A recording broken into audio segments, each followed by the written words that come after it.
Buenos días, doctora Alexandra, buenos días Edgar, buenos días Endri, buenos días a todos y a todas los que se van a conectar en este momento con Magisterio al Día, unidos e informados por una comunidad educativa unida, informada y organizada. Ya Buen estamos día. acá en el Facebook, mi doctora Alexandra, gusto en saludarla, un gusto Endri y bienvenido. También a nuestro compañero Edgar Romero de la Federación Colombiana de Trabajadores de la Educación. Les da la bienvenida a María Cristina Orozco Lugo, secretaria de Asuntos Pedagógicos de la Asociación de Educadores de Cundinamarca, aquí en Magisterio al Día. 8 años llevando información a nuestras comunidades educativas todos los sábados a las 11 de la mañana. Inicialmente estábamos por radio, ahora a través de nuestras redes sociales, a través de las cuales ustedes pueden también interactuar en nuestro chat del Facebook de Magisterio al Día, repito, unidos e informados. Bueno, hoy tenemos invitados e invitadas muy especiales como siempre, la doctora Alexandra, abogada y asesora jurídica de la Asociación de Educadores de Cundinamarca, Andri Martín Torres con su sección Libres con Libros, Edgar Romero, nuestro compañero de la Federación Colombiana de Trabajadores de la Educación, de la Secretaría de Deporte y Cultura. Está también invitado Francisco Maltés, que ya tengo que solucionar un inconveniente que tiene con la conexión. Y también está Jorge Cortés, lamentablemente el compañero Gerardo Basante tuvo un inconveniente irremediable y no podía solucionarlo, así es que no va a poder estar, pero aquí vamos a estar haciendo el conversatorio sobre temas fundamentales, contundentes para el pueblo colombiano. Uno, la reforma tributaria y pues también queremos hacer un ligero análisis de las implicaciones políticas de las elecciones en nuestro hermano país, Ecuador. Vamos también a hablar de sustitución pensional. Pero, pues bueno, antes de entrar a hablar de sustitución pensional, vamos a compartir nuestras pautas también, por supuesto. Vamos a compartir las pautas de nuestros compañeros, amigos. Así es que aquí va. RIM Roldán Abogados, con más de 30 años de experiencia, les brinda el mejor acompañamiento jurídico. Somos especialistas en legislación laboral docente, derecho laboral, responsabilidad médica, civil y de familia. Contamos con un equipo interdisciplinar capaz de dar solución a sus problemas. Contáctenos al teléfono 316-877-1161 y encuéntrenos en la carrera séptima, número 1656, oficina 704. Bueno, esa es la oficina de Roldán, de la cual hace parte la doctora Alexandra Aponte. También nos acompañan acá en nuestro programa con la pauta la oficina del doctor Roa y vamos a aprovechar para compartir mientras se conectan nuestros compañeros y amigos, maestros, padres de familia.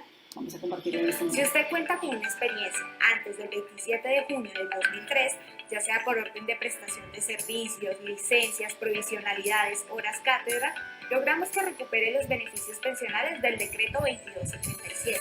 Pensionarse con 55 años de edad, 20 años de servicio, 75% de su último salario y lo más importante, la compatibilidad entre el salario y la pensión.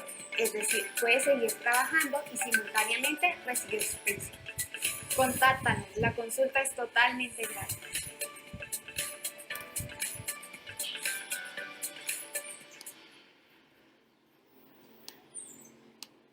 Bueno, entonces ahora sí, ya tenemos a la mayoría de nuestros invitados e invitadas, así es que vamos a darle paso a las intervenciones. Creo que me salía acá, bueno. Listo, ya estoy acá otra vez. Estaba como perdida de pantalla. Bueno, ya logró ingresar nuestro compañero Francisco Maltés, presidente de la Central Unitaria de Trabajadores. También, repito, está el compañero ya Edgar Romero, Endri Martín Torres, nos falta Jorge Cortés, pero bueno, vamos a iniciar con la intervención de nuestro compañero Francisco Maltés. Creo que está desde la cuenta de su hijo. Bueno, excelente. Lo importante es que ya está aquí con nosotros.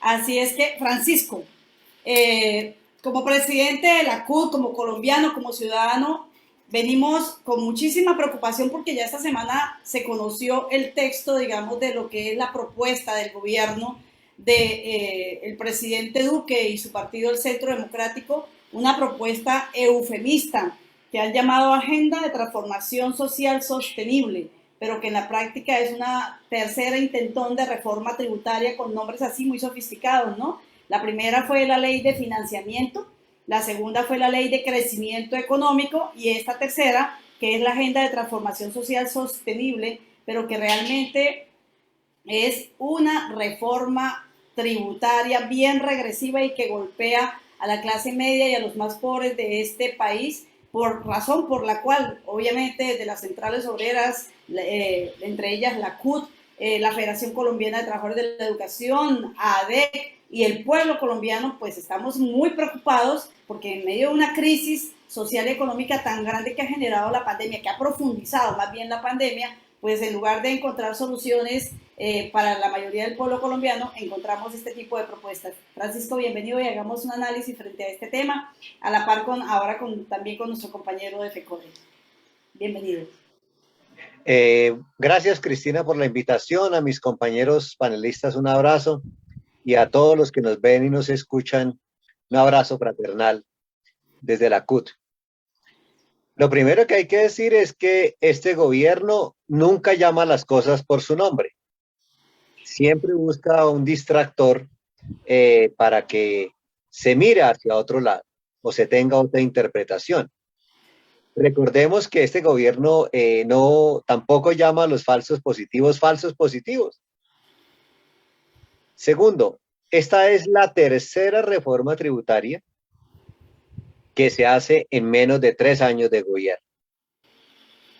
Cuarto, esta reforma tributaria es igual que todas las anteriores. El peso de los impuestos recae en los sectores intermedios y bajos de la población. Y los mega ricos quedan, como decimos popularmente, muertos de la risa. ¿Dónde está el quid del asunto que más nos interesa de esta reforma? Voy a ir diciendo a dos cosas y creo que mis compañeros van a decir también para no agotar el tema tan fácil. El gobierno propone que los combustibles tengan IVA pleno. Hoy los combustibles pagan el 5% de IVA. El gobierno dice paguen 19% el 1 de enero del 2022. ¿Eso qué significa? Que todos los precios de los bienes y servicios en este país van a subir, porque el 99% del transporte de mercancías en el país se hace vía terrestre, por camiones. No hay ferrocarril. Recordemos que en el gobierno de Barco, cuando comenzaron las privatizaciones, se privatizó Ferrocarriles de Colombia. Entonces, los transportadores van a trasladar ese mayor precio a todos los bienes y servicios. Van a subir sin duda el transporte urbano. El transporte masivo urbano va a subir. El transporte individual de taxis va a subir.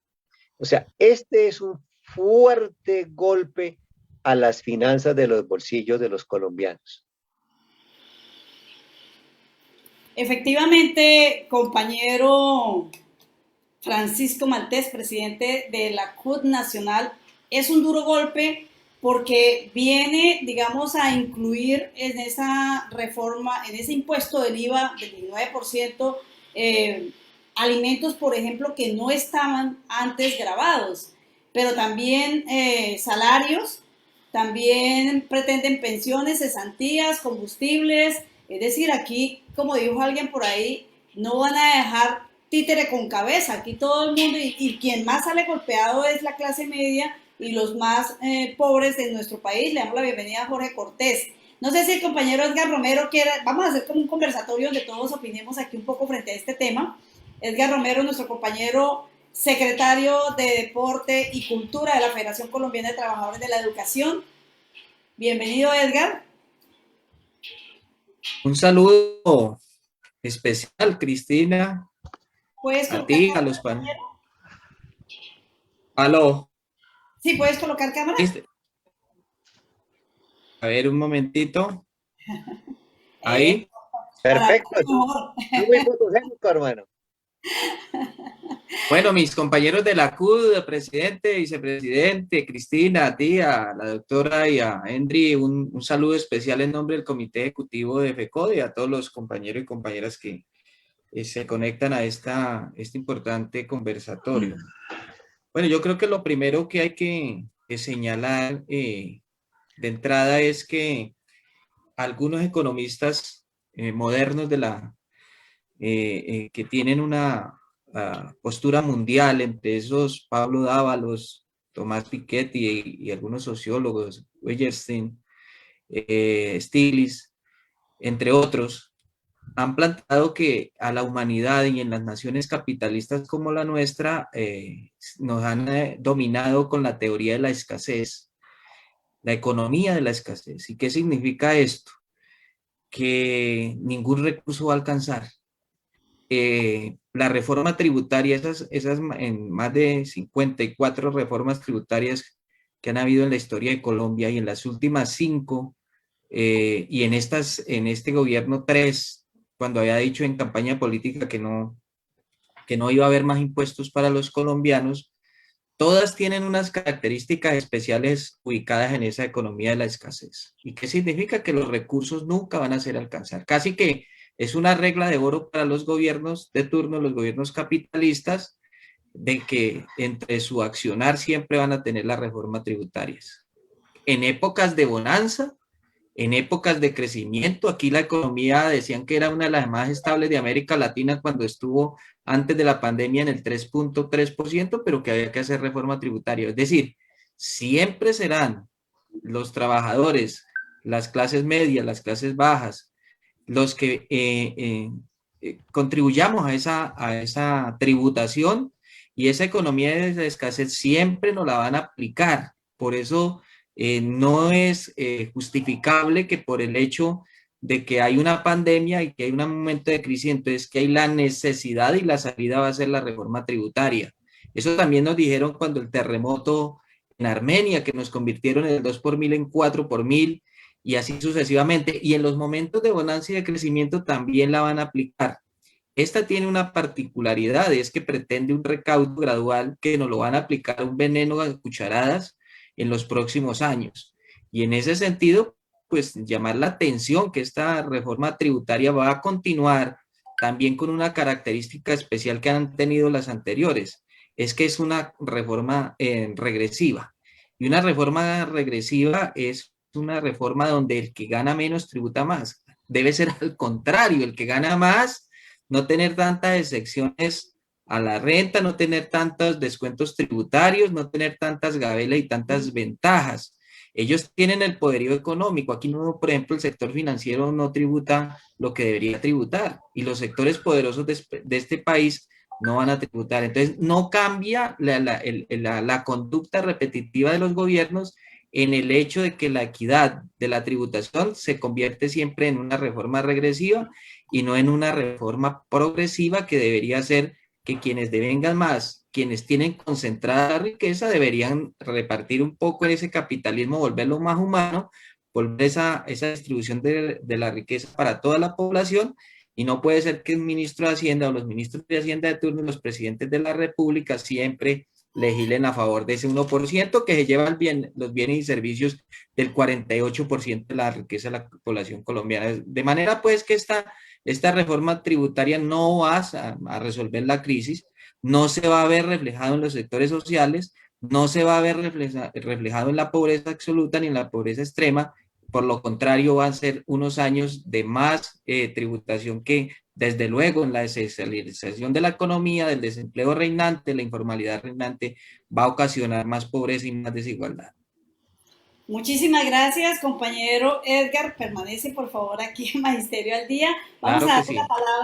Vamos a darle la palabra a nuestro compañero Jorge Enrique Cortés, vicepresidente también de la CUT Nacional, maestro también, que vamos a seguir hablando pues aquí de todo lo que implica esta reforma tributaria, con la idea de que padres de familia, maestros, estudiantes, quienes nos estén viendo, de paso un saludo especial para todos quienes ya están conectados aquí a través del chat de la página de Magisterio al Día Unidos Informados. Jorge, bienvenido. Gracias, Cristina. Un saludo para los compañeros de mesa. Un abrazo especial para el compañero eh, de, de bancada en la central, al compañero Francisco Maltés, y también para el compañero Romero de la central, a Edgar, de la central de la Federación Colombiana de Educadores FECODE. Bueno, no, efectivamente aquí hay cosas que quiero señalar como para contribuir en lo que han dicho los compañeros. Pues efectivamente esto no tiene ninguna característica social como lo quiere decir el presidente de la República y el ministro de Hacienda, el gobierno hacia el país. Ellos señalan que es una acción que va a beneficiar socialmente a los colombianos y le han puesto un nombre allí eufemístico. Pues yo por eso digo que esto es una estafa. Es una estafa porque están engañando a la gente, están diciéndole cosas que no son.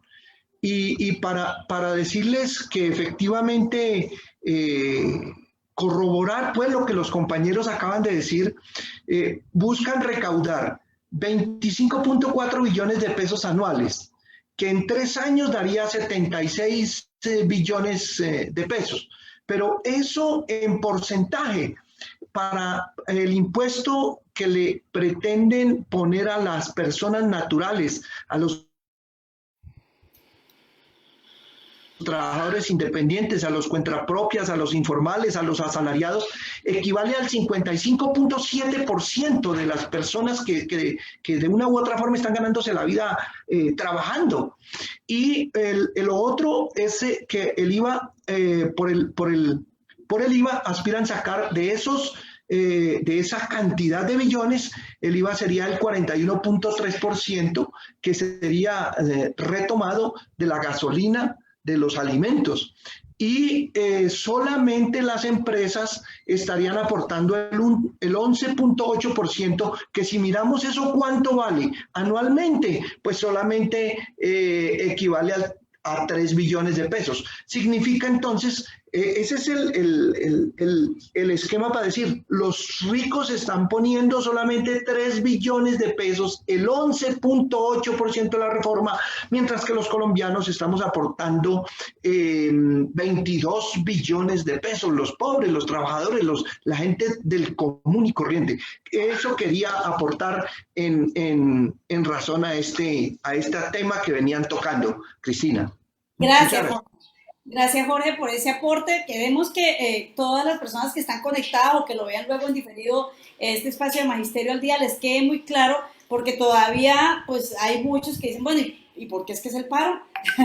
Pues bueno, a veces la gente no tiene tiempo en tanta angustia existencial para leer y para estar, digamos, como conectado con esa información. Por eso queremos con personajes como ustedes que están allí, o como nosotros que estamos aquí frente al cañón más bien, frente a lo que tiene que ver con las organizaciones sindicales y el movimiento social, defendiendo lo que es el derecho del pueblo, el derecho a una vida digna, el derecho al trabajo, el derecho a la alimentación, el derecho a la salud, el derecho a la educación, derechos que para los cuales no hay recursos, pero que además a uno le llama mucho la atención que el gobierno hable de que no hay ya plata, que los recursos no alcanzan ya, que para unas cuantas semanas.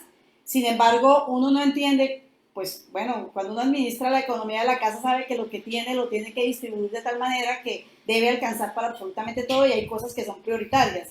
En medio de la pandemia ha sido imposible la renta básica, que es una prioridad, pero también se dan situaciones que son prácticamente inadmisibles. 9.000 millones para camionetas blindadas en medio de una crisis socioeconómica bastante profunda, que se ha profundizado mucho más con la pandemia. 6.000 millones en un programa de televisión para el señor presidente, 30.000 millones para imagen del gobierno, 14 billones en 24 aviones, 2.3 billones para la gran empresa para enfrentar la pandemia. Y bueno, además de esto, pues obviamente los recursos que se pierden en corrupción, casos para ejemplificar, revisar, agroingreso seguro, Aquí también se habla de aumentar los recursos para agroingreso seguro y la imagen que tenemos todos los colombianos y colombianas es que el agroingreso seguro llegó a familias que no lo necesitaban. ¿Qué tenemos que decir frente a este tema? Iniciemos nuevamente por Francisco. Digamos que ya habíamos planteado cómo el IVA pleno a la gasolina va a tener esos efectos catastróficos. Pero digamos antes esto, hay varios alimentos que van a subir, que son de consumo diario. Va a subir la carne de res, de pollo, de cerdo, el pescado, los huevos, la leche, el queso, la Pan, mantequilla, el el pan, la pan. avena. Y entonces ustedes dicen, bueno, ¿y eso por qué va a subir? Hay un tecnicismo que ha implementado el gobierno para hacernos el IVA por la puerta de atrás. El gobierno le devuelve el IVA a la importación de varios insumos del sector agrícola. Esos bienes se llaman excluidos. En esta reforma, el gobierno acaba con los bienes excluidos. Quiere decir que no le va a devolver el IVA a los importadores del sector agrícola. Y esos señores entonces nos van a trasladar el IVA a nosotros, y por eso van a subir esos alimentos. Pero no solamente es que suban esos alimentos, sino que se puede producir una importación, el quiebre del campo, se va a producir, lo que no se ha quebrado del campo se va a quebrar. Y pueden aumentar las importaciones de alimentos. Hoy importamos 14 millones de toneladas.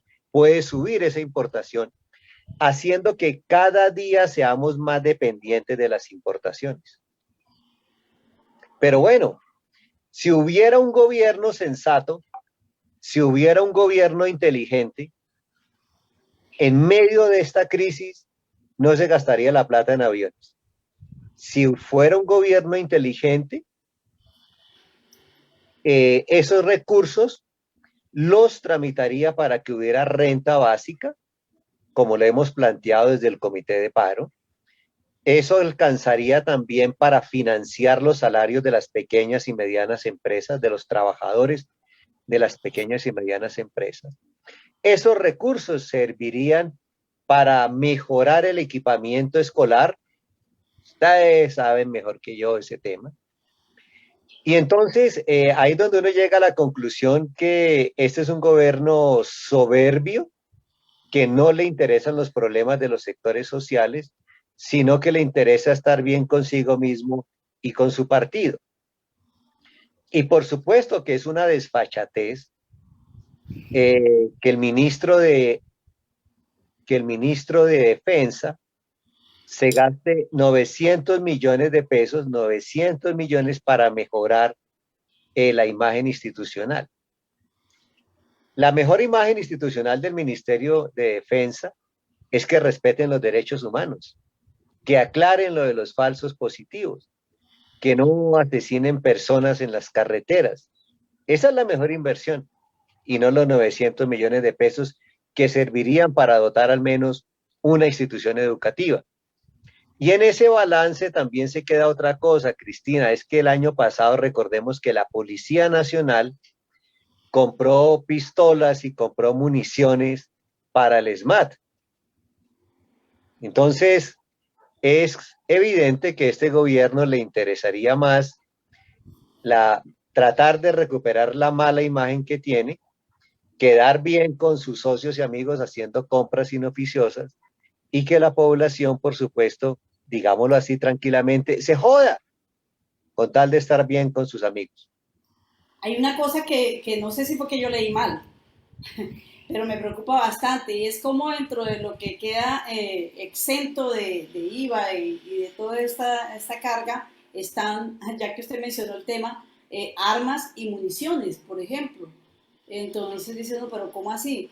Se van a grabar los alimentos, pero entonces, bueno, nos morimos de hambre, vamos a tener para que la gente compre más fácilmente armas, municiones, ¿qué es esto? Bueno, dámosle la palabra a nuestro compañero Edgar Romero y posteriormente a Jorge Cortés.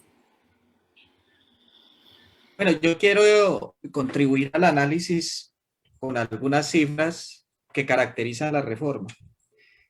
Mira, una de las tesis del gobierno es que es necesaria por la crisis económica que genera la pandemia, pero además porque hay un hueco fiscal y que este hueco fiscal toca solucionarlo para poder que el presupuesto nacional no tenga que destinar los recursos allí cuando nosotros sabemos, por ejemplo, que el presupuesto del 2021, la asignación para el pago de la deuda fue uno de los mayores rubros destinados en medio de la crisis.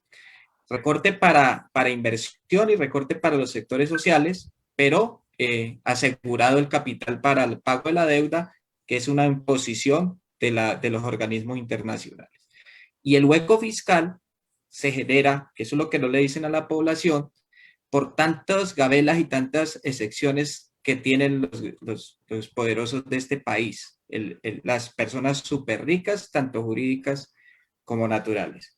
En un estudio investigativo de los doctores Garay y Espitia, reconocidos por su trabajo económico en el país y sus investigaciones, en una nota de esas investigaciones hay cifras escalofriantes de las últimas reformas tributarias en la que está caracterizada esta también. Por ejemplo, los ingresos no constitutivos de renta en el decil 10, que es la concentración de los super ricos, los Sarmiento Angulo y las 4 o 5 familias que tienen más poder en Colombia, que dictan la política, porque esa es otra cosa. Las reformas tributarias nos las han vendido como una necesidad de la política económica. No, señor, esto es de política, de los que gobiernan este país. Por eso, en América Latina, no sé, presidente Maltés, si hay otro país en este momento aplicando reforma tributaria, si en Europa o todos hemos sufrido, y aquí es donde están hablando de que la solución en medio de esta crisis es una reforma tributaria. Mientras los otros están preocupados por la vacuna, nosotros nos están vacunando con una reforma tributaria. ¿Y eso por qué se hace? Porque tenemos en este momento es una política de recorte, una política económica y no una política de la política que debería ser otra. Por eso hay necesidad que en el 2022 transformemos esa política. Pero miren lo que dice la investigación, Cristina. Aquí dice que esos ingresos no constitutivos de renta de las personas más ricas prácticamente se van en un 90% de secciones en ese sector. Casi 4 billones en el 2018 de rentas exentas en los super ricos. Casi 1 billón, o sea, 5 billones en el 2018, dice Garay Espitia, suma las cuantías de las excepciones por rentas exentas y por descuentos tributarios. Más o menos en porcentaje quiere decir que la pequeña y mediana empresa, por ejemplo, en ingresos no constitutivos de renta, les corresponde, óigase bien, un 3.7 nomás de los ingresos no constitutivos de renta, de las personas de clase media y de clase baja que tienen una empresa, que tienen un negocio. Mientras que las personas ricas se quedan con el 97.43 de los ingresos no constitutivos de renta. Las rentas exentas se quedan con el 92.43, mientras que el resto de empresarios pequeños y medianos solamente con el 7.7.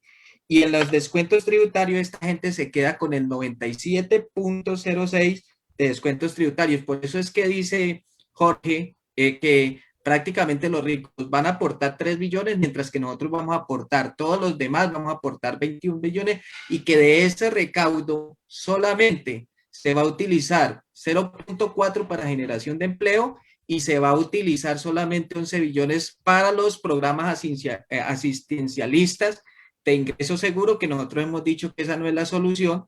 En el pasado 7 de agosto el presidente Duque mostraba como gran rendición de cuentas al país que más o menos aumentaban 200 o 300 mil ciudadanos que se beneficiaban de ese ingreso solidario, aumentándoles 30 mil o 40 mil pesos por persona. Es decir, ahí esos 11 billones prácticamente no van a solucionar nada porque darle 50 mil pesos a esos programas asistenciales no les resuelve nada, pero tienen asegurada la política, en este caso de las elecciones para el 2022, porque ese es lo que utilizan para que esos programas asistencialistas de ingresos solidarios sean utilizados para el tema electoral. Por eso la CUT y por eso FECODE y por eso los trabajadores de Colombia le decimos que ese no debe ser la salida, sino la renta básica como derecho universal de las familias colombianas más necesitadas.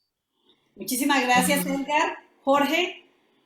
Sí, Cristina, para seguir como en la misma línea, Vamos cerrando el punto de reforma tributaria para entrar a lo que tiene que ver con el pliego. También, bueno, que ese ya es un poco más corto, pero bueno, igual. Dale. Bueno, yo quiero decir lo siguiente. En ese análisis que hicieron, estudio analítico con Garay y los demás economistas amigos de los sectores alternativos, encontraron que hay 247 elementos o 247 excepciones, que la gran mayoría de esas excepciones, como lo dijo Romero, pues son para el sector más rico. Pero miren, de los 25 billones de pesos que se piensan recaudar, miren cómo se van a distribuir. Y yo creo que estos son cómo se va a distribuir ese gasto. Entonces dice, para ingreso solidario, 7.6 billones de pesos.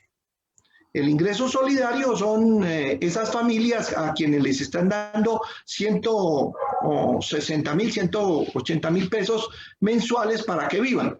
De 3 millones pasan a 5 millones de familias. El primer empleo le asigna el 0.4 billones, pero con un agravante. La empresa que demuestre que ha generado nuevos empleos, le van a hacer excepción de impuestos. La compensación al IVA, que es que le entregan a 50.000 pesos por familia, equivale a 1.5 billones de pesos, pero de los 25 que se van a recibir de nuevo impuesto, se llevan 15.9 billones de pesos es para deuda externa. Por eso insistimos, es una estafa lo que están haciendo en ese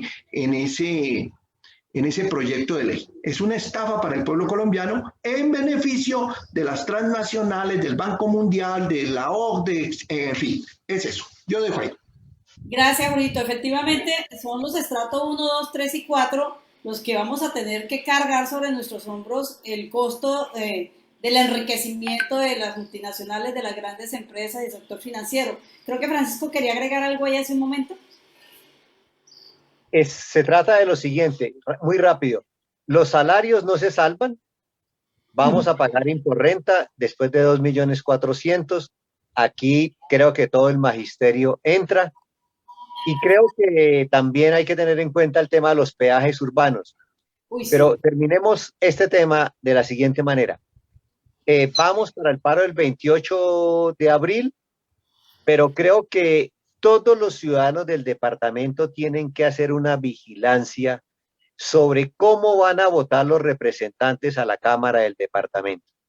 En el departamento hay 7 representantes a la Cámara, 2 de Cambio Radical, Néstor Rico, Betty Zorro, 2 del Centro Democrático, Rubén Darío Molano y Hernán Garzón, 1 del Partido Conservador, Buenaventura León, 1 del Partido Liberal, Óscar Sánchez, y 1 de la U, José Caicedo. Creo que, no sé cuál sea de la provincia del Sumapaz, pero todos los ciudadanos de Cundinamarca hay que estar echándole el ojo a estos señores cómo van a votar. Y el que vote a favor de esa reforma en las próximas elecciones del 22, ni un solo voto. Cuando llegue a hacer campaña hay que sacarlo a gorrazos, porque está del lado que no es, está del lado de los ricos y dándonos un tratamiento que no corresponde a nosotros. Francisco, una pregunta para Francisco. ¿En algún momento Portafolio había sacado que los salarios iban a ser grabados los de 2.4 billones? 2.4 millones. Y a partir del 2023, 1.6 millones. ¿Eso sigue vigente? Así es. Así es. Va bajando el monto hasta que no quede nadie sin pagar. Listo, era eso. Hiciéramos precisión en eso. Cristina, yo quiero hacer un aporte final en lo siguiente.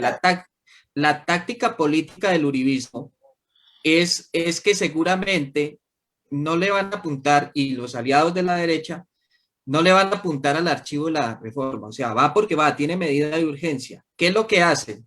El gobierno toma una iniciativa y pone unas cifras. Seguramente querrán otras cosas. Y ahí es donde viene la táctica de la manipulación política y electoral que no debemos caer, ni los maestros ni los ciudadanos. Es decir, aparece el gobierno con la iniciativa, aparecen hacerle modificaciones ahí, pañitos de agua tibia, pero de todas maneras, pueda que esos montos no sean definitivos los que han señalado los compañeros aquí, pero ya aparece Uribe y aparece el Centro Democrático diciendo que hay que hacerle ajustes y modificaciones para que la gente los vea como salvadores. Esa táctica les ha funcionado, ojo con eso, en los últimos 20 años. Es colocar el problema y inmediatamente aparecer con la solución para que la gente diga, ah, nos iban a quitar 100 pesos, ya no nos los van a quitar, sino nos quitaron 50, siempre nos entraron en el baile. Y de igual manera, aquí se olvidaba también que los pensionados, también está la propuesta de grabar de 7 millones a partir de 7 millones, pero con la progresividad y la gradualidad hacia abajo en los montos para que sean más los contribuyentes, más las personas que entremos a declarar renta y a ser contribuyentes y a pagar los tributos del impuesto. Entonces, eso es fundamental y por eso también FECODE se une al llamado de la central. Aquí estamos los maestros. El maestro puede tener afinidad con la clase política, incluso del Centro Democrático, pero el maestro lo que no puede tener en la cabeza es que si le van a grabar los salarios, entonces no se mueva, porque aquí no hay filiación política que valga, aquí vienen por todos y van a tributar a todos y en ese sentido los esperamos el 28 de abril en las calles. Cristina. Sí, Jorito, a ver. Ya quiero es un comentario al margen no, un comentario que creo que es muy ilustrativo. Alguien dijo, nos metieron un monstruo al Parlamento que va a afectar a los pobres. Y los parlamentarios lo que van a hacer es comprar unas tijeras para peluquear al monstruo, quitarle la barba al monstruo, pero sigue siendo un monstruo. Efectivamente, tenemos que estar muy atentos y aquí lo han reiterado nuestros tres compañeros invitados, dirigentes sindicales de la CUDI y de FECODE, y lo estamos reiterando, efectivamente, vamos a tener que estar muy alertas. Esta pandemia nos tiene que servir para abrir los ojos y este tipo de propuestas no podemos caer en la trampa, como lo han planteado los compañeros, de que nos colocan una cifra, luego van aparecen los salvadores con supuestas soluciones que efectivamente no son soluciones, son un engaño porque van a ir profundizando el golpe y la expropiación de los bienes, del salario, de los recursos de los estratos 1, 2, 3 y 4. Y se nos había quedado por fuera mencionar, por ejemplo, además del pan, de la avena, del atún, de la leche y todos los alimentos de la canasta familiar, pues también los servicios públicos domiciliarios, creo que sí se había mencionado, pero vienen también aquí los computadores y las tabletas en un momento en que precisamente, además de que no hay conectividad, de que las instituciones necesitan infraestructura, que tenemos el problema de la alternancia sin las plenas garantías y la gente no tiene recursos, no tiene conectividad y tampoco va a poder comprar entonces este tipo de aparatos que de alguna manera podría facilitarles el conectarse para tener el derecho a la educación.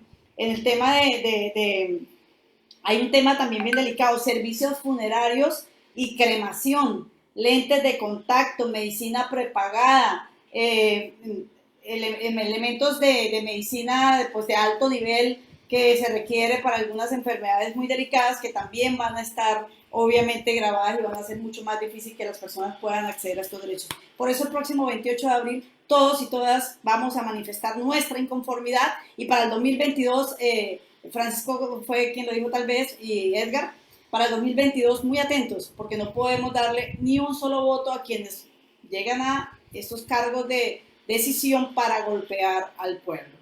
Vamos a pasar al siguiente punto, pero primero vamos a poner aquí la cortina de Magisterio al Día.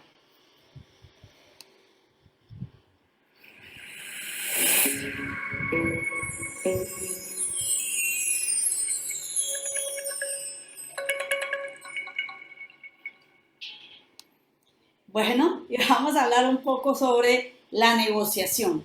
de manera muy concreta, ¿cómo va la negociación de la CUT? ¿Cómo va la negociación de FECODE, compañeros Francisco, Edgar y Jorge? Iniciamos nuevamente por Francisco.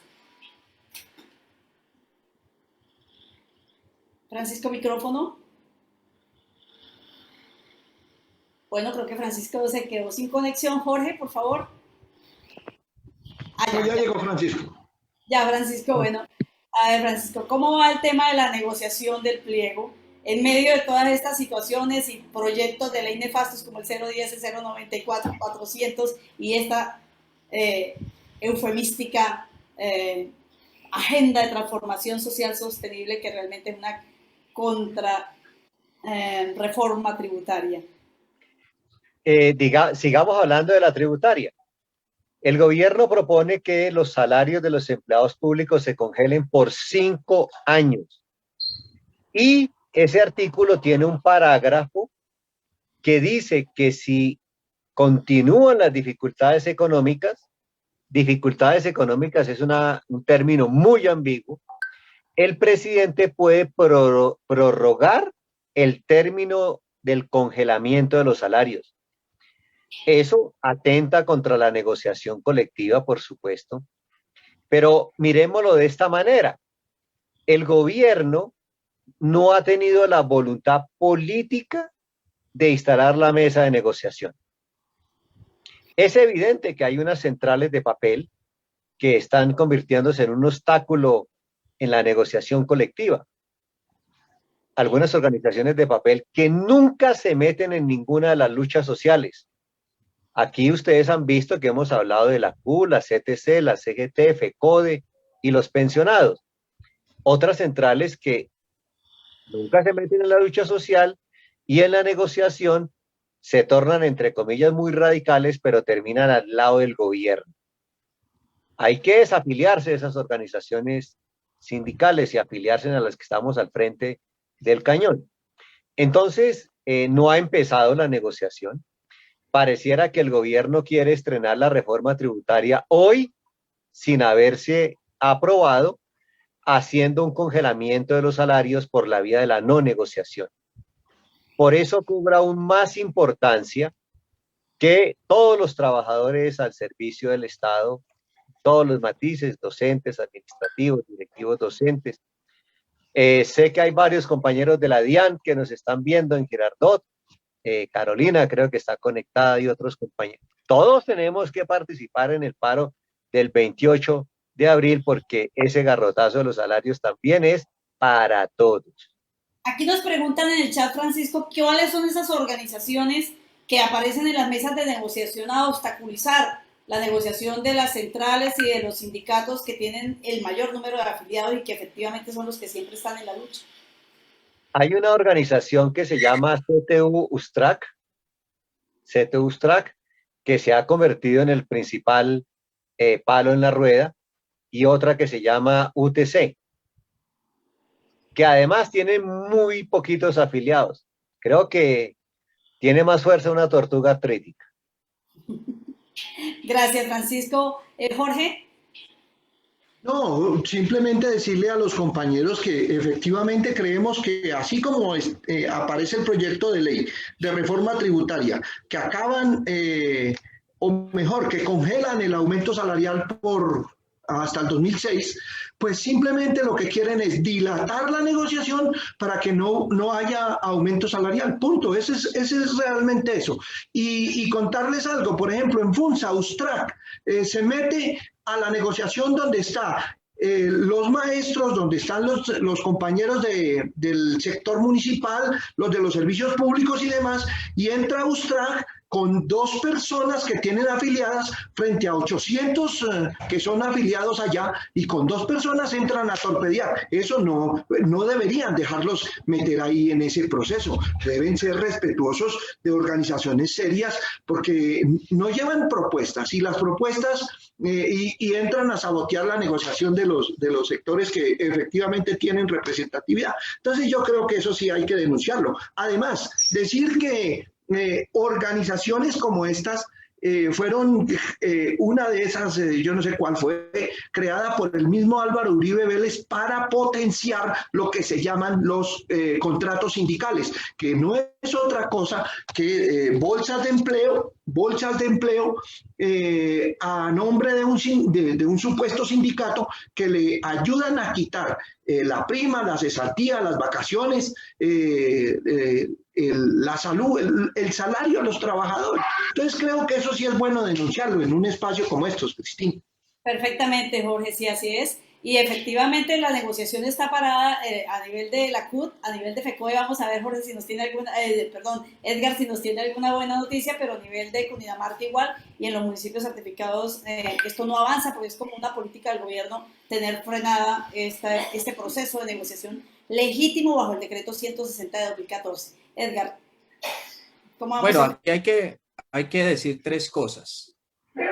Primero, el gobierno nacional constitucionalmente, en un Estado social de derecho, tiene el deber de atender la negociación colectiva. Es decir, el principio laboral mundial, eso es una conquista de los trabajadores, tanto en los convenios internacionales, bloques de constitucionalidad, constitución y leyes. La negociación colectiva de los empleados públicos es un deber del Estado. Pero es el Estado el que incumple no solamente la negociación, sino la implementación de los acuerdos. Estamos asistiendo a un gobierno antidemocrático, autoritario, autócrata, que ha limitado no solamente los mismos poderes del Estado, es decir, aquí no hay legislativo ni poder judicial que valga, ¿sí? Ha limitado la protesta social, ha limitado la democracia, ha limitado la materialización de los derechos fundamentales y ha limitado la negociación colectiva con las centrales, con los trabajadores, con la federación, pero además también ha incumplido los acuerdos a los que se han logrado. En el caso de FECODE, en el 2019, 20 acuerdos que nos tocó colocarlos en estos 40 puntos porque hace parte del incumplimiento del gobierno nacional. El segundo componente que hay que explicarle aquí a la gente que está conectada, Cristina, y a todos los trabajadores, ¿qué es lo que está afectando el paralelismo en Colombia, agenciado por el mismo gobierno, y por los descontentos y las pataletas de algunas personas que se desafilian por las diferencias o las discusiones y creen que sindicatos de 50, 100 personas, 500 o federaciones de 1000 personas tienen la posibilidad y reclaman la igualdad, por ejemplo, a un sindicato como FECODE, que tiene más de casi 300.000 educadores afiliados, y este señor Fraitique pretende que los negociadores de un sindicato de 500 personas sea más representativo que el de 300.000. Entonces nosotros, tanto la central como FECODE, está reclamando la proporcionalidad que dice la misma Constitución, los mismos principios laborales, es que entre más afiliados haya en una organización, ese es el sindicato y la federación y la central representativa. Lo que los compañeros han dicho aquí es que la discusión y por la cual ese paralelismo se ha colocado al lado del gobierno y no ha dejado instalar la mesa es porque están reclamando incluso por personerías jurídicas. Todos esos sindicatos pequeñitos se acumulan y entonces tendrían más negociadores que las centrales que tienen el mayor número de afiliados que FECODE. Y en el caso de FECODE no se ha podido instalar la mesa, porque tanto el Ministerio de Hacienda, Ministerio de Trabajo y Ministerio de Educación han dicho que hasta tanto no se resuelva el tema con los estatales, no se iniciaría con FECODE. Recordar que nosotros hemos logrado a través de la beligerancia, la contundencia del magisterio ganarnos ese espacio. Hemos contado con el respaldo de la central y en las últimas negociaciones, fruto de la lucha, nosotros hemos tenido un carácter especial en la mesa que no la podemos perder. Por más de que, por todo ese cúmulo de dificultades que hay, por ejemplo, en una negociación donde el gobierno lleva 10, 15 personas para negociar y los trabajadores llevamos más de 200, cada uno buscando un protagonismo en esto. Entonces, eso no le hace bien a la negociación. Nosotros nos mantenemos que le exigimos y por eso el 28 de abril, ese es otro objetivo, buscar la exigencia de la instalación de la mesa para discutir los puntos centrales del pliego de FECODE, Pero además de eso, hemos dicho que si no lo instala, vamos a pelear por dentro y por fuera de la norma, porque esas son las luchas de la federación, porque tenemos que resolver los temas más sentidos de la federación en este aspecto. Muchísimas gracias, Edgar. Y sea el momento para aclarar, porque muchos compañeros están preocupados y le escriben a uno a través del WhatsApp preguntando ¿cuándo sale la tabla salarial? Pues obviamente no vamos a tener tabla salarial hasta tanto no haya esa negociación, y el riesgo que tenemos es frente a esa reforma tributaria que habla del congelamiento precisamente de los estatales. Así es que debemos estar todos muy comprometidos y muy atentos con las tareas que se tracen desde la central, desde FECO, desde la Asociación de Educadores de Cundinamarca y en todo el país, a nivel nacional, todos los colombianos y colombianas muy atentos a estas justas luchas del pueblo colombiano contra una política que golpea, que arrecia y que arrebata lo fundamental para poder tener una vida digna en este país. Vamos a una tercera pregunta y ustedes me dirán ahí sí quién inicia a contestarla. ¿Qué intereses representa Guillermo Lasso Mendoza, el nuevo presidente del Ecuador? Para pasar al tema político, tenemos la experiencia de las elecciones que acaban de suceder en el hermano país Ecuador. ¿Qué intereses representa el señor Lasso Mendoza, que acaba de asumir la presidencia, y por qué perdió Andrés Araúz? ¿Qué podemos decir frente a esto y que debemos tener en cuenta, pues, precisamente a puertas de las elecciones del 2022? ¿Quién desea hablar primero? Voy a hablar yo porque me tengo que retirar pacíficamente. Tengo un compromiso con una emisora 5 minutos para las 12. Listo. La CUD ha definido desde hace 2 meses en la Junta Nacional de la CUD se definió un elemento estratégico en la lucha política, y es que se debería construir un programa entre todos los sectores alternativos y de oposición, un programa de gobierno, y posteriormente hacer un mecanismo, encontrar un mecanismo para que todos los que nos oponemos a este gobierno fascista de Duque, a todos los que estamos en la oposición, a los alternativos, tengamos un solo candidato antes de la primera vuelta. Eso es la esencia de la declaración política de la CUD hace 2 meses. Y mire cómo la historia nos da la razón en otro lado. Si en el otro lado hubiera habido solamente un candidato alternativo y de oposición, este señor Lasso, que representa al sector financiero, no hubiera ganado las elecciones. Muchas gracias, muy amables. Muchísimas gracias a usted, Francisco. Jorge. Bueno, pues digamos que existe en el mundo, existen las fuerzas que defienden el modelo neoliberal, y que alrededor de estas fuerzas se agrupan los sectores más poderosos del mundo. No sobra decir que, digamos, quienes se llevan el 80% de las ganancias que se producen en el mundo son 2.500 personas. Somos 7.000 millones de habitantes del mundo y solo 2.500 personas se llevan el 80% de las ganancias que se producen en el mundo. Eso, pues, es lo que agrupa a esos sectores de los ricos del mundo. No hay más. Son los que forman la OCDE, son los que manejan el Fondo Monetario Internacional, son los dueños del Banco Mundial, y pues ahí están. Pues ese señor que usted menciona es el ganador de las elecciones en Perú, pues en Ecuador forma parte de ese selecto grupo. Bueno, puede que él no sea tan millonario, pero es uno de los que les hace el favor a ellos. Como decir aquí Duque. Duque no es que sea un gran magnate multimillonario que esté en la lista de los más ricos del mundo, pero sí es el mandadero de ellos. Es así, en concreto. Entonces, esas personas son las que implementan la política neoliberal, que le han quitado al Estado la función que realmente deben cumplir los estados, que es generar condiciones para que los ciudadanos con los recursos del Estado puedan vivir bien. Pues no, ese concepto neoliberal significa que todo lo que le debe hacer el Estado se lo entrega a los particulares para que se sigan enriqueciendo los particulares en esa medida.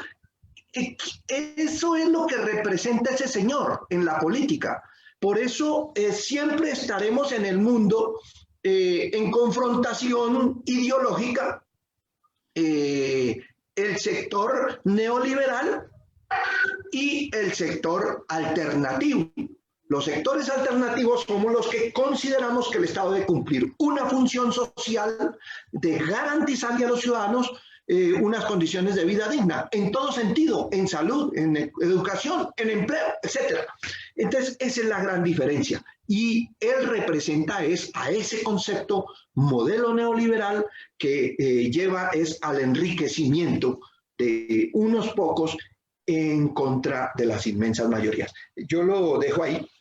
Listo, bueno, vamos a darle la palabra a Edgar Romero. Podemos hablar de un retroceso político, de unos gobiernos alternativos en Ecuador a un gobierno nuevamente de derecha. Edgar. Sin lugar a dudas, Cristina, yo creo que iba a empezar por eso. Esto es un retroceso del pueblo ecuatoriano. Hace parte de esa inestabilidad política en Latinoamérica, de un pensamiento latinoamericano donde no hay un proyecto en la misma ciudadanía del país que queremos, de la nación, del desarrollo que queremos.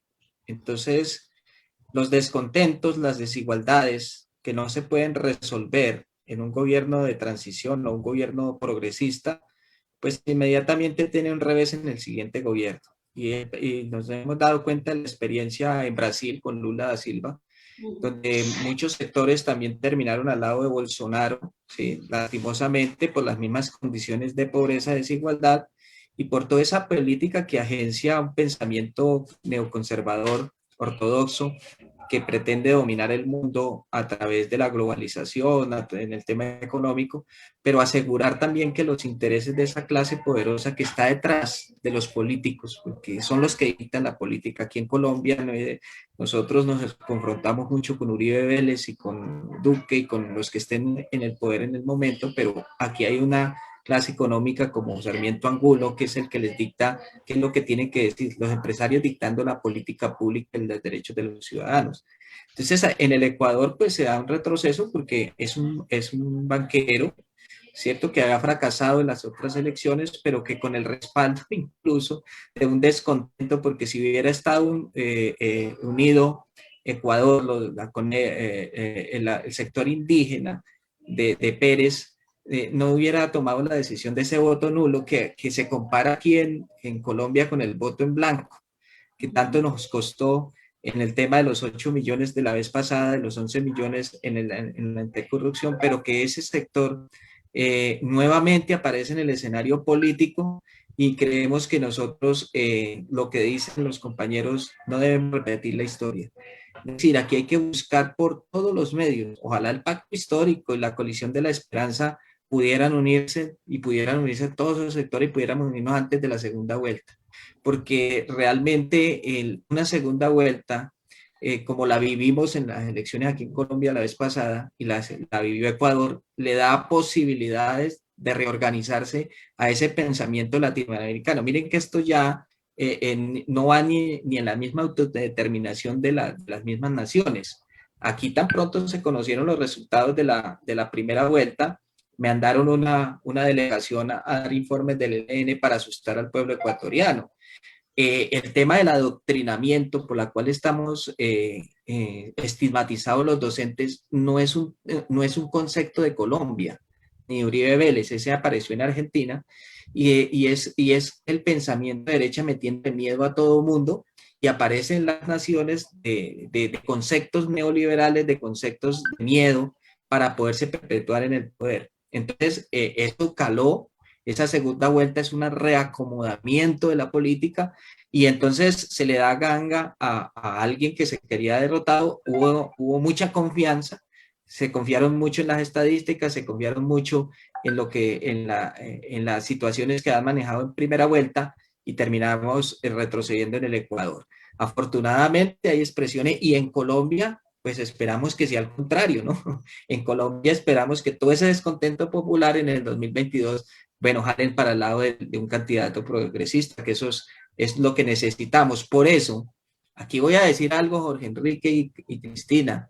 Si nosotros los trabajadores y nosotros los maestros, específicamente del sector que conozco, no lideramos que nuestros hombres y mujeres lleguen a esas corporaciones y no tenemos voceros en el Senado de la República, no tenemos voceros y no nos unificamos en torno a una candidatura presidencial, y si no nos organizamos en los consejos, si no nos organizamos en la asamblea, no vamos a tener dolientes. No es posible que en un país como el nuestro nos estén dando ejemplo, con todo el respeto de quienes profesan una religión contraria, pero lo que pasó en Bolivia en el golpe de Estado que le dieron a Evo Morales, lo que pasa ahorita en la incidencia del voto de los cristianos y de la Biblia en el tema de las naciones que estamos hablando, pues también se presenta en Colombia. Están más organizados ellos que nosotros. Entonces, el llamado que le decimos al magisterio colombiano, a los trabajadores es: hombre, ¿por qué no nos unimos? ¿Por qué miramos hombres y mujeres que se han dado la lucha, que han sido probados en la lucha, y que los apoyemos? No cojamos y miremos para otro lado, porque tanto a FECODE como a la CUT le recriminan el hecho de que las políticas del gobierno se agencien, pero a la hora de decidir vamos y votamos por los verdugos, por los intereses particulares que tienen cada uno. Pensemos en colectivo, pensemos como gremio, pensemos como alternativa de este país, pensemos en la transformación de este país, démonos la oportunidad en estas décadas de vivir unas experiencias distintas de corte más humano y corte más social, y por eso ojalá en la federación podamos unirnos en torno a compañeros y compañeras que nos puedan tirar una línea que nos defiendan en el Senado, como la tuvimos en un tiempo con Guevara, la tuvimos con Avellaneda, la tuvimos con Luzán, que en medio de las diferencias nos ayudaron a nosotros resolver muchas inquietudes y nos defendieron y fueron voceros nuestros. Esperamos que para el 2022 no basta con elegir un presidente diferente si el Congreso de la República y la Cámara es distinta. Entonces, esa experiencia de Ecuador, Cristina, indudablemente le va a servir a la ultraderecha del mundo, pero también va a generar un descontento rapidito para volver a reacomodar las fuerzas políticas en América Latina. Pero Cristina, yo quiero decir una cosa ya en un minutico para terminar. Allá el candidato que ganó la va a tener muy difícil, porque el Congreso de la República es mayoría del sector alternativo, del sector progresista. Eso es lo que uno no entiende, y yo personalmente creería que ahí fue un fraude, y me atrevo a decirlo. Fue un fraude lo que hubo ahí. Yo no creo porque la diferencia fue muy poca. Yo creo que hubo fraude, así como nos hicieron fraude a nosotros hace unos meses, hace 2 años, cuando Cristianos Libres y Justos, que eran los 3 votos que necesitaba el uribismo para tener mayorías en el Congreso, modificaron 8.600 actas. En donde aparecía un 1 le ponían un 7, donde aparecía bueno, cambiaban los números, donde aparecía un 6 se volvía 8, y por esa vía, donde aparecía un 0 le ponían un 1 antes y le aparecían 10 votos. Por esa vía sacaron 35.000 votos más los Cristianos Libres y Justos. Tenemos las actas, tenemos las pruebas. No nos aceptaron la demanda. Por esa razón, Jorge Guevara no entra hace 2 años al Congreso, sino entra hace poquito, cuando el Consejo Nacional Electoral que excluye a Mockus de su curul. Pero es un fraude lo que hubo ahí. Yo creo que Estados Unidos, que el Banco Mundial, que la OCDE, todos esos que intervinieron, inclusive el gobierno colombiano, urdieron un fraude para que este señor ganara. Yo creo que fue un fraude. Muchísimas gracias, Jorge. Efectivamente, estas experiencias que pasan en los países vecinos, nosotros como ciudadanos y ciudadanas tenemos que revisarlas, analizarlas y sobre todo no repetir los errores que se cometen en otros lados. Bueno, que no sé si creo que se intentó ir la energía. Vamos entonces, compañeros, a Jorge, a Edgar, igual que a Francisco Maltés, muchísimas gracias por su participación hoy en Magisterio al Día en estos temas de vital importancia para el magisterio y para el pueblo colombiano en general. Vamos a darle paso al informe jurídico. Así es que vamos a llamar a la doctora Alexandra Ponte. Mil gracias. Vamos a llamar a la doctora Alexandra Ponte para que hablemos de sustitución pensional en este momento. Vamos a compartir un momentico su pauta mientras ella... R.I.M. Roldán Abogados, con más de 30 años de experiencia, les brinda el mejor acompañamiento jurídico. Somos especialistas en legislación laboral docente, derecho laboral, responsabilidad médica, civil y de familia. Contamos con un equipo interdisciplinar capaz de dar solución a sus problemas. Contáctenos al teléfono 316-877-1161 y encuéntrenos en la carrera séptima, número 1656, oficina 704. Bueno, doctora Alexandra, aquí cuando son las 12:05 de la mañana, Magisterio al Día, le damos el paso, después de todo este análisis sobre la reforma tributaria o la contrarreforma tributaria más bien, y del análisis político de lo que sucedió aquí en nuestro hermano país de Ecuador, vamos a lo que es la sustitución pensional, y un tema también bien interesante esta semana que tiene que ver con el poder que se le ha dado por parte de la Asociación de Educadores de Cundinamarca al doctor Humberto Guevara frente al 20% de acuerdo a la ordenanza 13 de 1947 para los maestros y los trabajadores del departamento de Cundinamarca con 20 años a su servicio. Doctora Alexandra, tiene usted la palabra. Muchísimas gracias, profe Cristina. Un cordial saludo a todas las personas que estuvieron aquí integrando hoy la mesa de trabajo, escuchándolos muy atentamente.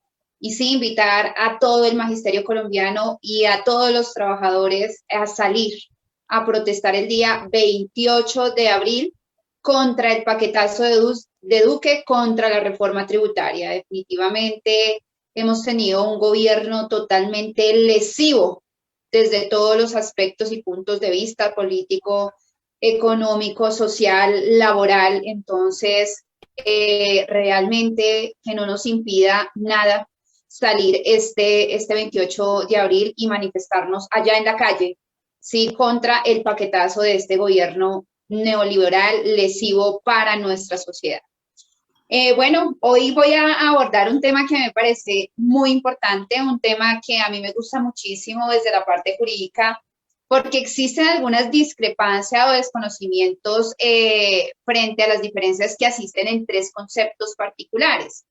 Hoy, ¿de qué vamos a hablar? Vamos a hablar de pensión de sobrevivientes, que es muy diferente a la sustitución pensional y que es muy diferente a la pensión post-mortem, 18 y 20 años. Entonces, a veces cogemos estos tres conceptos y lo que hacemos es, todo es lo mismo. No, tiene unas diferencias importantísimas y se enmarcan obviamente esas diferencias tanto en el decreto 2277 como en el decreto 1278. Entonces, en esa misma línea que hemos venido trabajando este tema pensional para los docentes del magisterio, hoy vamos a abordar este tema de pensión sobrevivientes, sustitución pensional y pensión postmortem.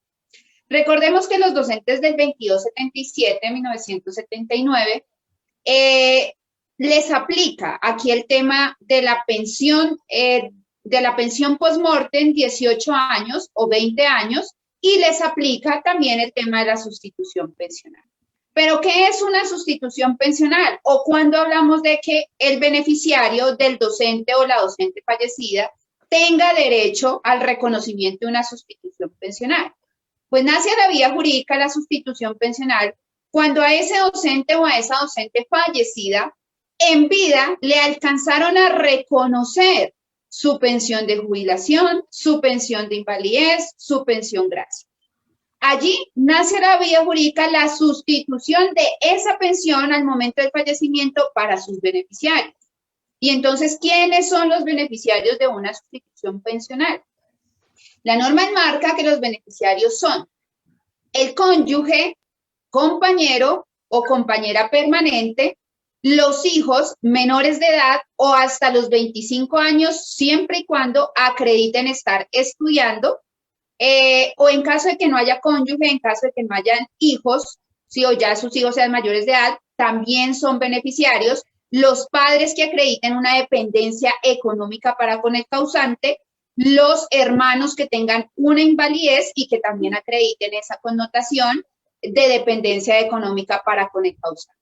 Allí estos beneficiarios pueden elevar una solicitud de reconocimiento de sustitución pensional, donde aportarán el acto administrativo, como indicaba, de reconocimiento, bien sea de la pensión de jubilación, bien sea de la pensión de invalidez o bien sea de la pensión gracia. Eso es una sustitución pensional. Que el causante en vida le haya sido reconocida su pensión y obviamente al momento de fallecer sus beneficiarios puedan solicitarle ante el Fondo Nacional de Prestaciones Sociales del Magisterio Secretaría de Educación la sustitución de la misma. ¿Qué es la pensión post-mortem 18 o 20 años? Entonces, contrario a lo que estábamos indicando, realmente aquí esta pensión se constituye cuando el docente o la docente fallecida no alcanzaron o no les fue reconocida en vida la pensión, pero laboraron 18 años o laboraron 20 años de servicio. En ese evento, los beneficiarios, que son exactamente los mismos que ilustramos con antelación, podrán elevar la solicitud de una pensión post-mortem 18 o una pensión post-mortem 20 años. Pero entonces aquí surge un interrogante que siempre nos hacen, profe Cris, todos los docentes. ¿Cuál? Si un docente del 2277 no alcanzó a laborar los 18 años, que es lo mínimo que exige la norma para los docentes del 2277, entonces sus beneficiarios no tienen derecho a solicitar algún tipo de pensión cuando fallece el docente o la docente en calidad de beneficiario, y la respuesta es no, ¿sí? Es decir, ustedes sí tienen esa posibilidad como beneficiarios en virtud del principio de favorabilidad que les apliquen la ley 100 de 1993, que es la misma que le aplican hoy en día a los docentes del 1278, y que soliciten la famosa pensión de sobrevivientes. ¿Y cuál es esa pensión de sobrevivientes? ¿O cuál es esa exigencia para que el beneficiario pueda solicitar esa pensión de sobrevivientes? Que haya acreditado o que haya laborado 50 semanas en los 3 años anteriores al fallecimiento. Si el docente trabajó 50 semanas en los últimos 3 años, sus beneficiarios podrán solicitar en virtud de ese principio de favorabilidad, insisto, que le apliquen la norma más favorable, que sería la ley 100 del 93, para efectos de que le reconozcan una pensión de sobrevivientes, que es la misma, ojo, que me les aplica a los docentes del 1278, quienes hoy en día están regulados pues por los parámetros establecidos en esa ley 100 de 1993, modificada por la ley 797 de 2003. Eso era lo que hoy quería traerles como tip jurídico que me parece muy importante frente a este tema de pensión de sobrevivientes, sustitución pensional y, por supuesto, la pensión post-mortem. Doctora, que aquí estaba entretenida leyendo la pregunta que está haciendo la maestra Claudia Gutiérrez. Dice, doctora Alexandra, para los docentes que siendo del 1278 demandan los derechos pensionales del 2277, en estos casos, ¿en qué grupo se ubicarían para estas reclamaciones? Recordemos que en este tema específico de lo que tiene que ver con sustitución pensional, aquí nos cambian un poquito las reglas del juego. ¿Por qué? Porque aquí, por ejemplo, se les ve vulnerados o se les vio vulnerados y aún encontramos casos específicos donde la Secretaría de Educación, por ejemplo, a los docentes del 2277, les niegan el reconocimiento de la pensión post-mortem por no cumplir esa exigencia mínima de los 18 años. Entonces, recuerde que en pensión de invalidez hablamos que la ley 100 es un poco lesiva, que tenemos que acudir a otra norma, que es la ley 776, para que tengan un ajuste pensional o un incremento pensional significativo. Aquí es lo contrario. Para los docentes del 2277, cuya exigencia mínima, vuelvo a repetir, es de los 18 años, que el docente que fallece haya laborado 18 años, en virtud del principio de favorabilidad, tenemos que irnos a la ley 100 para que me le reconozcan esa pensión de sobrevivientes. Entonces, para este tema particular, en el caso del 2277, si a usted le llegan a decir no tiene derecho porque su cónyuge, su compañero permanente, su compañera permanente o su padre no laboró los 18 años, nosotros podemos en virtud del principio favorable, decirles, por favor, aplíquenme, en este caso particular, la norma que me es más favorable, que sería la ley 100 del 93, modificada por la ley 797, exíjame solamente las 50 semanas y reconózcame la pensión de sobrevivientes. Bien importante, doctora Alexandra, información valiosa para nuestros queridos compañeros maestros. De verdad que son temas que surgen todos los días y que es importante tener muy claro para no perder, obviamente, estos derechos. Y frente al tema del 20%, doctora. Claro, tema importantísimo, sobre todo porque esta semana la Asociación de Educadores de Cundinamarca confiere poder al doctor Osman Hipólito Roa Sarmiento para efectos de que inicie ya ese proceso judicial, esas medidas cautelares ante la Comisión Interamericana, es decir, ante instancias internacionales. Pero es importante primero poner en contexto, profe Cris, a nuestros docentes de qué es lo que se está reclamando, de qué es lo que ha pasado, porque realmente es un tema bien interesante. Si sí, lo empezamos a hacer un análisis. Recordarles ahí que los maestros alcanzaron a recibir algunos de los pagos, luego se los suspendieron a los que ya recibían la pensión, luego la misma entidad territorial demandó su propio acto administrativo y todo quedó ahí quieto, y la verdad es que pues es un derecho que se supone que tienen todos los trabajadores de Cundinamarca que hayan cumplido 20 años de servicio. Claro, por eso es importante contextualizar al docente, ¿sí? De qué es lo que ha pasado a lo largo de todos estos años con la Ordenanza 13 de 1947. Entonces partimos de allí. El sobresueldo que se está reclamando, que es equivalente al 20%, pues está ahí enmarcadito en la Ordenanza 13 de 1947.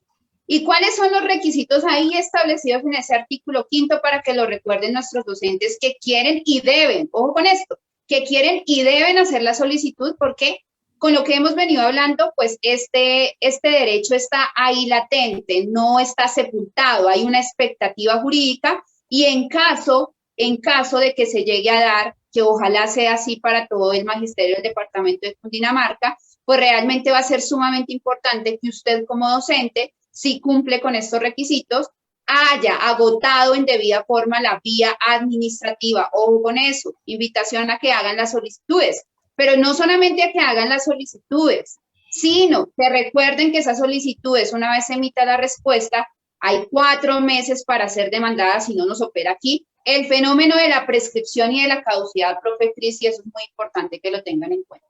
¿Cuáles son esos requisitos? Pues nos enmarca 2 requisitos la Ordenanza 13 y una condición, porque lo tercero que voy a agregar es que no es un requisito, sino una condición. Requisitos, obviamente, 20 años, como lo manifestaba mi profe Cris, de servicios en el magisterio en el departamento de Cundinamarca. Segundo requisito, que los últimos 5 años hayan sido trabajados de manera continua, ininterrumpida. Y la condición, que es importante tenerla aquí clara, ¿quiénes percibirán y hasta qué momento se percibirá ese 20% de sobresueldo? Cuando se cumplan estos 2 requisitos que antes avisoramos, pero se pagarán hasta que el docente cumpla la edad de pensión, es decir, hasta los 55 años de edad. Entonces, eso es para que lo tengamos ahí muy presente, están marcados en la Ordenanza 13, artículo. Pero si hacemos un retroceso, nos toca volvernos hasta la Constitución de 1886. Y allí en la Constitución de 1886 claramente se facultaba, ¿sí?, a los entes territoriales para tener injerencia. Exacto. Las asambleas departamentales podían crear ese tipo de sobresueldos. Exactamente. Entonces, daba esa injerencia, le permitía a los entes territoriales tener injerencia en materia salarial de los empleados públicos.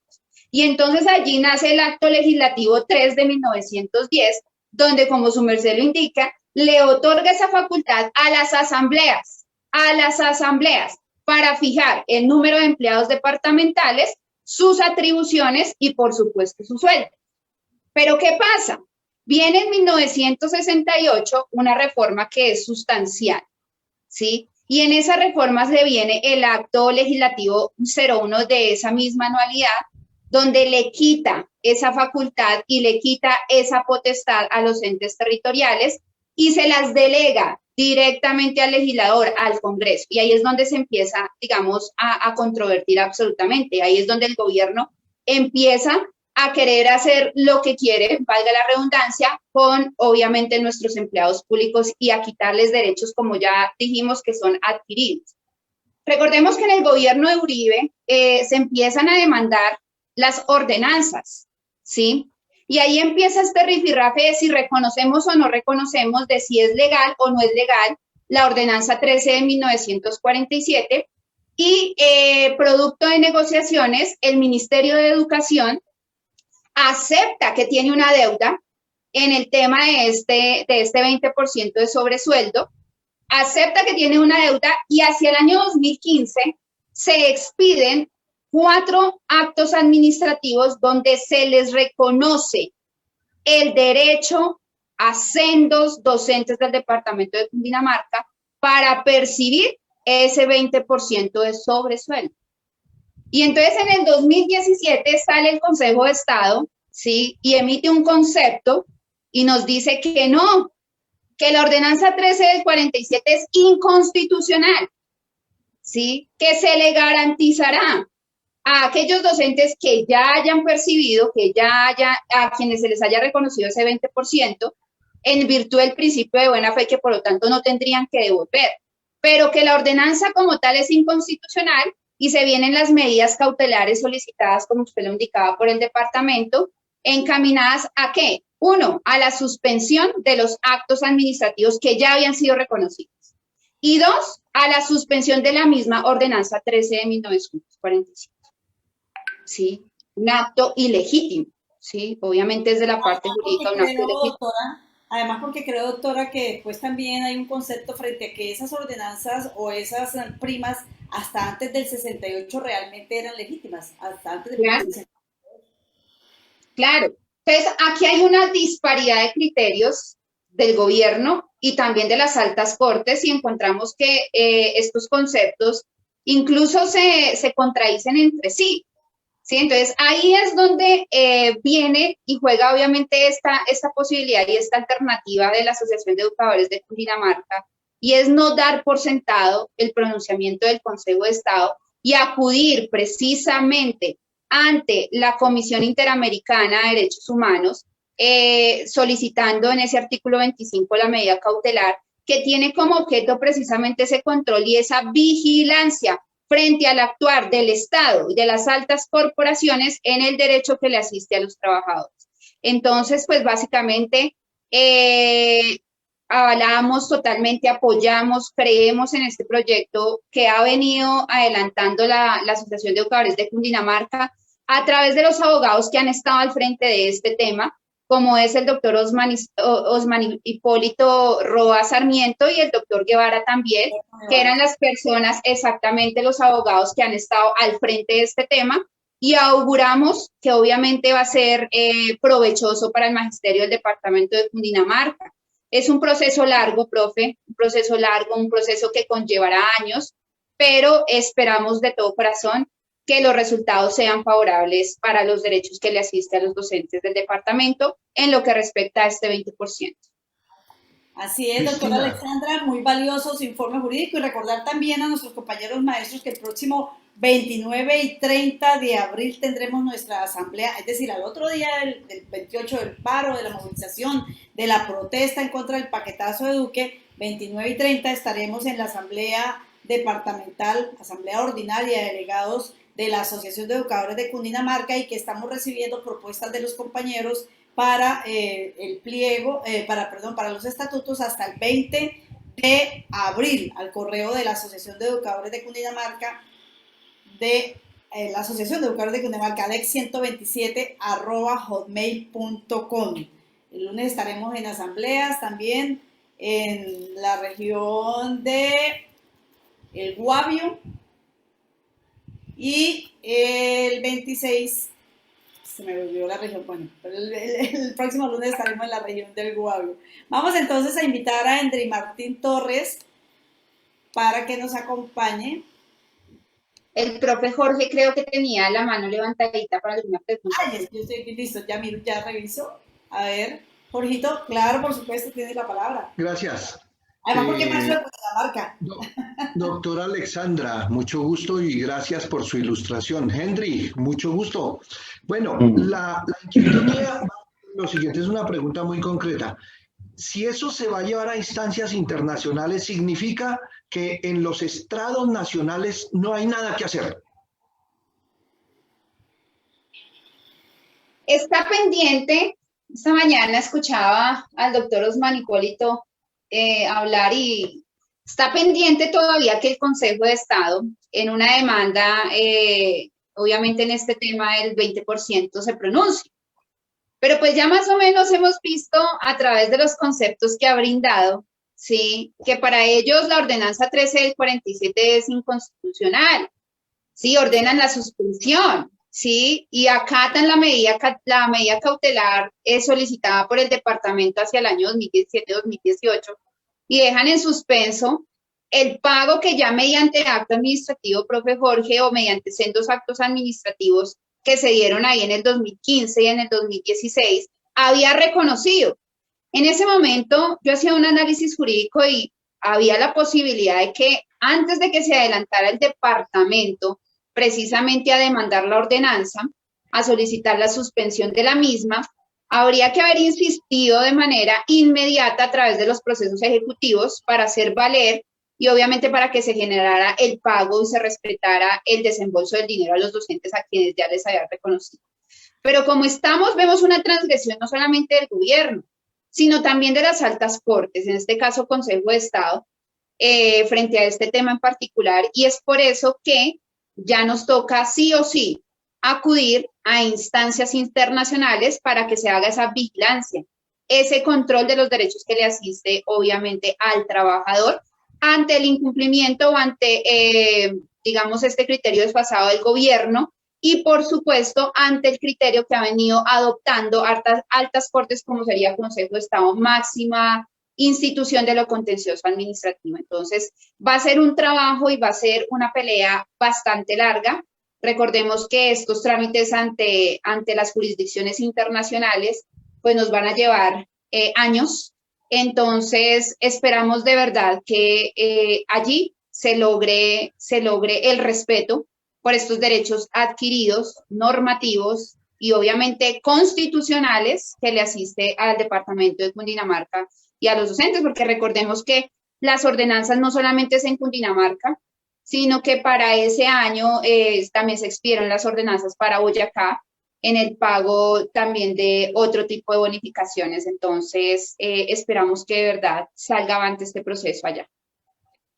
Gracias, doctora Alexandra. Y recordar que quien demandó eso fue el rey de Cundinamarca. ¿Cómo se llama? El rey, el gobernador. Él demandó esa. ¿Cómo? Jorge Rey. Eso también hay que decírselo a los maestros y ojalá que los maestros de FUNSA lo sepan, porque es que muchas veces magnificamos a una persona y creemos que no es nuestro enemigo, es nuestro enemigo.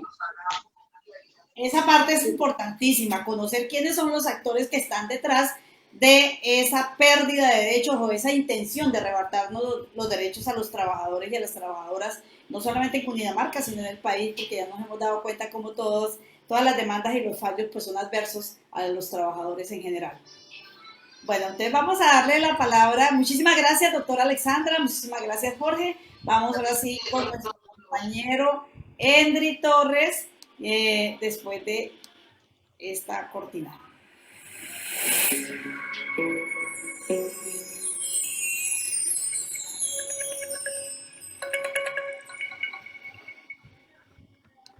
Vamos con libros, Henry. Debes estar ahí degustando toda la información, todos los análisis de tipo político, de tipo económico, de tipo jurídico, que hoy se han dado en el espacio. Pero bueno, vamos a la sección de libros con libros. ¿Qué vamos a leer? Gracias, María Cristina. Saludos a la doctora Alexandra, al profe Jorge y a ti un abrazo, María Cristina. Bueno, voy a empezar con un cuento y ustedes ahorita me dicen por qué. El cuento más corto de este autor. Daniel Arango cuenta este cuento hermosísimo que no soy capaz de mantener en secreto. Un niño de unos 5 años que ha perdido a su madre entre la muchedumbre de una feria. Se acerca un agente de policía y le pregunta, ¿no ha visto usted a una señora que anda sin un niño como yo?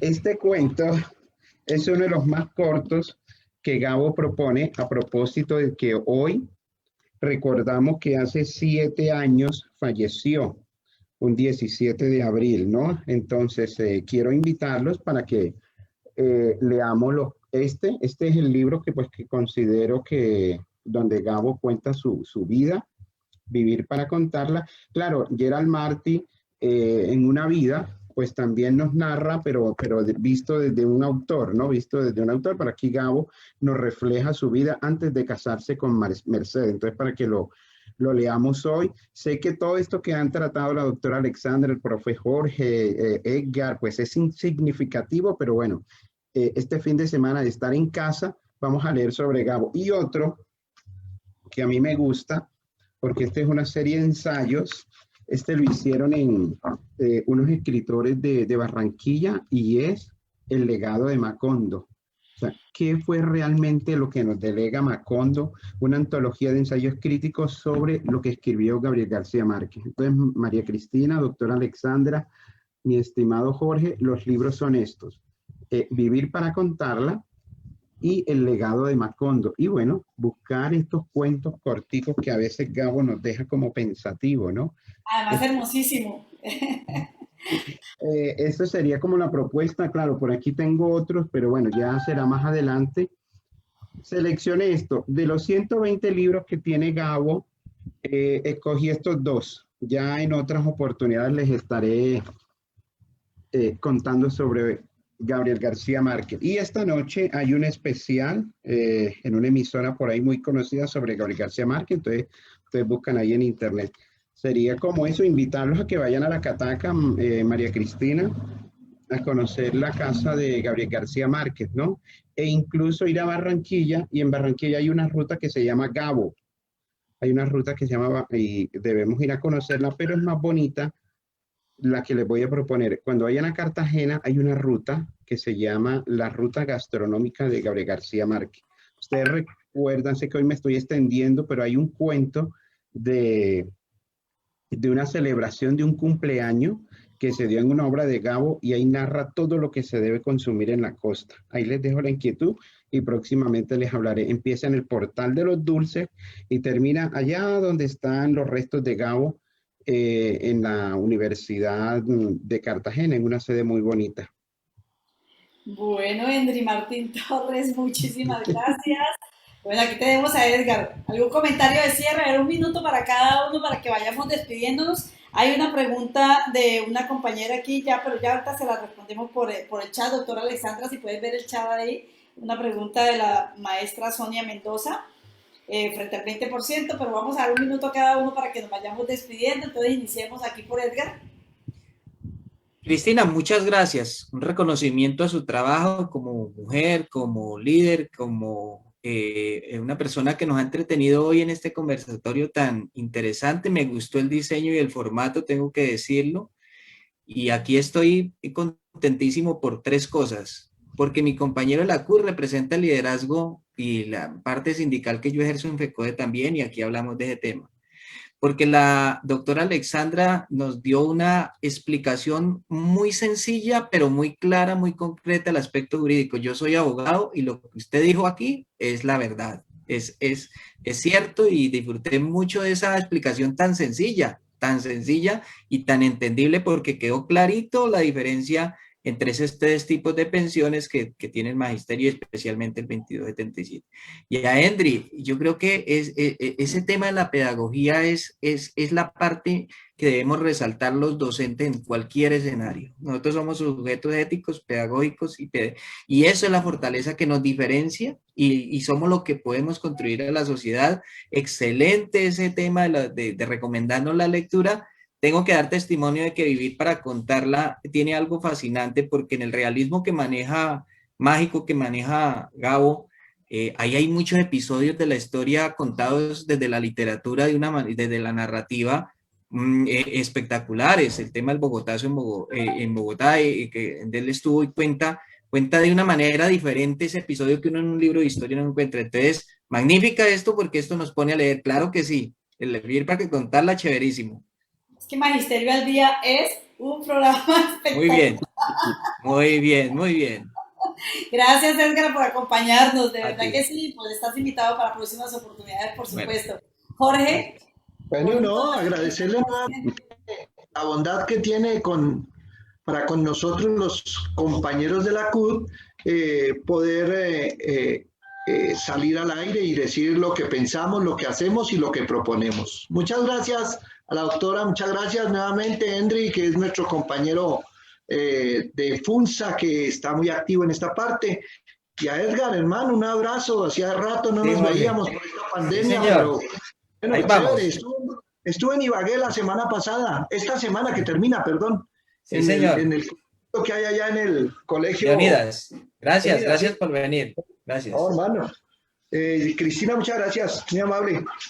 Felicitaciones nuevamente. Tolima y Cundinamarca unidos, más allá del tamal, la lechona y el puente Espina Pérez. Más allá del colesterol. A ver, doctora Alexandra. No, un cordialísimo saludo. Recordar que la mejor manera de hacer valer nuestros derechos es conociéndolos, pero también exigiéndolos. Entonces, la invitación, 28 de abril, todos a las calles, contra el paquetazo de Duque, reforma tributaria, no. Exactamente, doctora Alexandra, muy bien la lección. Compañero Henry. Bueno, recordarles, ¿no? Recordarles los cuentos cortos. Ay, vuelve a leer el cuento, vuelve a leer el cuento. Ok, bueno. Voy a leerlo, buscarlos, leerlo y no se les olviden. Ya lo había leído, pero siempre me encanta. Cuando vayan a Cartagena o Barranquilla, hacer la ruta, ¿no? Hacer la ruta de Gabo. Daniel Arango cuenta este cuento hermosísimo que no soy capaz de mantener en secreto. Un niño de unos 5 años que ha perdido a su madre entre la muchedumbre de una feria se acerca a un agente de policía y le pregunta: ¿no ha visto usted a una señora que anda sin un niño como yo? Hermoso. Cuento hermoso y espectacular. Sí, sí. Hermoso. Bueno. Un abrazo. Un abrazote, Henry, un abrazote para todos los compañeros que estuvieron conectados aquí a través de nuestro chat, Balucero, Nancy Quevedo, Claudia, a José, a Joana, estuvieron de la subdirectiva de Mosquera, de FACA, de FUNSA, de FUSA, están también de Zipaquirá. Entonces a todos, me excusan si no los nombro, de Girardot, por supuesto, el compañero Jimmy, la compañera Judío Orjuela, Álvaro Ordóñez, bueno, en fin, hay un sinnúmero de compañeros acá que no alcanzo a mencionar. A todos un abrazo, como dice Henry, en 8 días nuevamente a las 11 de la mañana, Magisterio al Día, unidos informados por una comunidad educativa unida, informada y organizada. Feliz fin de semana.